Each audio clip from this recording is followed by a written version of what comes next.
জীবনের মানে কি জানেন? এক পশলা শান্তি।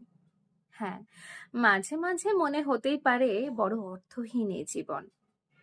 এখানে শান্তির লেশ মাত্র নেই, কেবল অভিযোগ আর অভিযোগ। বড় এলোমেলো এই জীবন।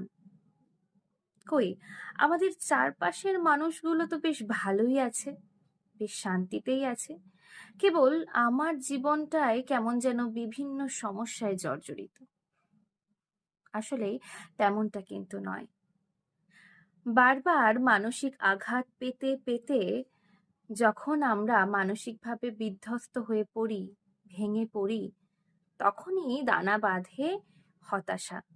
আর মনে হয় আমি ব্যতীত বা আমরা ব্যতীত বাকি সবাই ভালো আছে। আসলে এগুলো হতাশারই লক্ষণ। আমরা আসলে আমাদের চারপাশের মানুষের বাইরের হাসি মুখটাই দেখতে পাই, তার জীবনের লড়াইটা জানতে পারি না। কারণ সেটা কেবল তার ব্যক্তিগত জীবনে।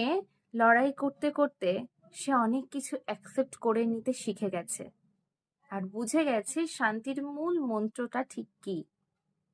তাই আমরা কেবল তার বাহ্যিক প্রশান্তির হাসি মুখটাই দেখতে পাই, তার ভিতরের ত্যাগটা জানতে পারি না।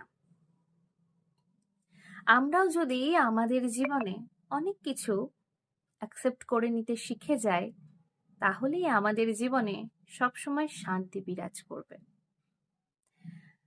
আমাদের জীবনের যুদ্ধের সঙ্গে শান্তির লড়াইয়ে সবসময় শান্তিকেই জিতিয়ে দিতে হয়। কারণ কোনো কিছুই আমাদের হাতে থাকে না, তাই যুদ্ধ কিন্তু প্রতিনিয়ত চলবেই। শুধু নিজেকে মনে রাখতে হবে, কোনো কিছুর বিনিময়ে নিজের শান্তিতে ব্যাঘাত হানতে দেওয়া যাবে না। আমরা ভালো থাকবই। কেউ কোনো কিছুর বিনিময়ে আমাদের কাছ থেকে আমাদের এই শান্তিটুকু ছিনিয়ে নিতে পারে না, কারণ এটা আমাদের অধিকার। শান্তিতে থাকাটা সবার নিজের অধিকার। তাই যারা ভাবছেন যে কেন আমি কেবল খারাপ আছি, অশান্তিতে আছি, তারাই নিজেরা নিজেদেরকে বলুন, আমাকে শান্তিতে থাকতেই হবে, নিজেকে শান্তিতে রাখতেই হবে, তার দায়িত্ব আমার নিজের।